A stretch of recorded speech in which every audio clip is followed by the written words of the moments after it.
Assalamualaikum warahmatullahi wabarakatuh. Halo teman-teman, perkenalkan nama saya Mariam, saya dari Prodi PGSD, dari mahasiswa Universitas Primagraha. Pada kali ini saya akan menjelaskan materi tentang lingkungan pendidikan. Tujuan membuat video ini untuk memenuhi tugas ujian akhir semester pada kuliah pedagogik yang diampu oleh Ibu Molinar Hayu MPD. Tonton sampai selesai teman-teman. Go yard. I got so much motherfucking design on right now. Break it down, bring it back, make it clap. I got 3 old thoughts, new block, where that thing. Bitches on my line, and you know. Di sini ada pengertian lingkungan pendidikan. Dapat diartikan sebagai faktor lingkungan yang berpengaruh terhadap praktek pendidikan. Lingkungan pendidikan sebagai lingkungan tempat berlangsungnya proses pendidikan yang merupakan sebagai dari lingkungan sosial. Lingkungan secara umum diartikan sebagai kesatuan ruang dengan segala benda, daya, keadaan, dan makhluk hidup termasuk manusia dan perilakunya yang mempengaruhi kelangsungan kehidupan dan kesejahteraan manusia serta makhluk hidup lainnya. Lingkungan dibedakan menjadi lingkungan alam hayati, lingkungan alam non-hayati, lingkungan buatan, dan lingkungan sosial. Pendidikan adalah usaha sadar dan terencana untuk mewujudkan suasana belajar dan proses pembelajaran atau pelatihan agar peserta didik secara aktif dapat mengembangkan potensi dirinya supaya memiliki kekuatan spiritual, keagamaan, emosional, pengendalian diri, kepribadian dan kecerdasan dan akhlak mulia serta keterampilan yang diperlukan dirinya dan masyarakat. Nah, di sini ada lingkungan keluarga. Pendidikan keluarga berfungsi sebagai pengalaman pertama masa ke anak-anak, menjamin kehidupan emosional anak, menanamkan dasar pendidikan moral, memberikan dasar pendidikan sosial, meletakkan dasar-dasar pendidikan agama bagi anak-anak. Keluarga merupakan pengelompokan primer yang terdiri dari sejumlah kecil orang karena hubungan searah. Nah, keluarga itu dapat berbentuk keluarga inti, misalnya ayah, ibu, dan anak. Nah, menurut Ki Hajar Dewantoro, suasana kehidupan keluarga merupakan tempat yang sebaik-baiknya untuk melakukan pendidikan individual maupun pendidikan sosial. Nah, keluarga merupakan lembaga pendidikan tertua, bersifat informal yang pertama dan utama dialami oleh anak serta lembaga pendidikan yang bersifat qadarti. Nah, orang tua bertanggung jawab memelihara, merawat, menjaga, dan melindungi dan mendidik anak agar tumbuh dewasa dan lebih baik dan mempunyai sifat yang jujur, soleh, dan solehah. Nah, di sini ada lingkungan sekolah. Tidak semua tugas mendidik dapat dilaksanakan oleh orang tua dalam keluarga, terutama dalam hal ilmu, pengetahuan, dan berbagai macam keterampilan. Nah, oleh karena itu, anak dikirimkan ke sekolah-sekolah formal. Nah, sekolah merupakan sarana yang secara sengaja dirancang untuk melaksanakan pendidikan. Semakin maju suatu masyarakat, semakin penting peran sekolah dalam mempersiapkan generasi muda sebelum masuk dalam proses pembangunan masyarakat. Nah, sekolah bertanggung jawab atas pendidikan anak-anak selama mereka diserahkan kepadanya. Nah, karena itu sebagai sumbangan sekolah sebagai lembaga terhadap pendidikan. Nah, peran sekolah yang pertama di sini, sekolah membantu orang tua mengajarkan kebiasaan-kebiasaan yang baik. Nah, serta menanamkan budi pekerti yang baik.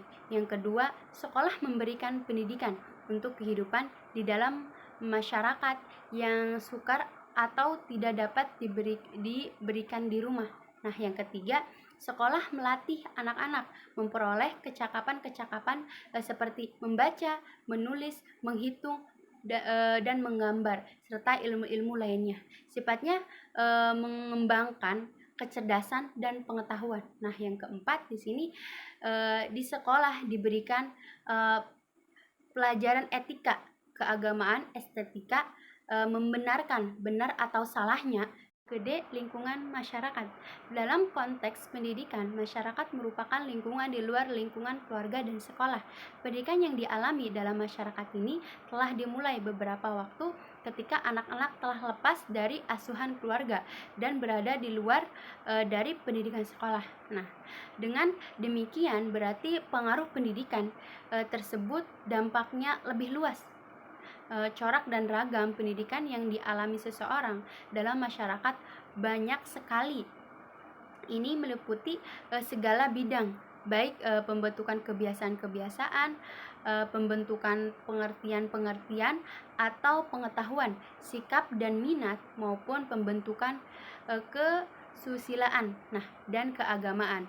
Kaitan antara masyarakat dan pendidik dapat ditinjau dari 3 sisi. Nah, yang pertama, masyarakat sebagai penyelenggara pendidikan. Yang kedua, lembaga-lembaga kemasyarakatan dan atau kelompok sosial dari masyarakat. Yang ketiga, dalam masyarakat tersedia berbagai sumber belajar baik yang direncanakan by design maupun yang dimanfaatkan utility. Secara umum, fungsi lingkungan pendidikan adalah membantu peserta didik dalam interaksi dan berbagai lingkungan di sekitarnya, utamanya berbagai sumber daya pendidikan yang tersedia agar dapat mencapai tujuan pendidikan yang optimal. Nah, terdapat hubungan timbal balik dan saling mempengaruhi antara lingkungan yang satu dengan lingkungan yang lain. Lingkungan keluarga sebagai dasar pembentukan sikap dan sifat manusia, lingkungan sekolah sebagai bekal keterampilan dan ilmu pengetahuan. Sedangkan lingkungan masyarakat merupakan tempat praktik dari bekal dan diperoleh di keluarga dan sekolah, sekaligus sebagai tempat pengembangan kemampuan diri. Jadi kesimpulannya, proses mencapai tujuan pendidikan untuk menghasilkan manusia unggul, baik secara pribadi maupun penguasaan ilmu pengetahuan tidak hanya tergantung tentang bagaimana sistem pendidikan dijalankan oleh lingkungan pendidikan formal, namun juga dipengaruhi oleh lingkungan keluarga serta lingkungan masyarakat. Hubungan dari ketiganya disebut sebagai tripusat pendidikan. Pendidikan tidak dapat berdiri sendiri, namun ada hubungan saling mempengaruhi di antara lingkungan pendidikan. Melihat kenyataan bahwa untuk mencapai tujuan pendidikan yang maksimal diperlukan sebuah hubungan timbal balik yang erat, maka diperlukan sebuah koordinasi antara lingkungan pendidikan dalam menentukan kurikulum lingkungan formal atau sekolah. Baiknya untuk mempertimbangkan faktor lingkungan keluarga dan masyarakat. Bahkan kalau memungkinkan, melibatkan keluarga, anak didik, dan tokoh masyarakat dalam merumuskan kurikulum pendidikan. Mungkin hanya itu saja presentasi dari saya. Kurang lebihnya mohon maaf. Akhirul kalam, wassalamualaikum warahmatullahi wabarakatuh. Semoga bermanfaat.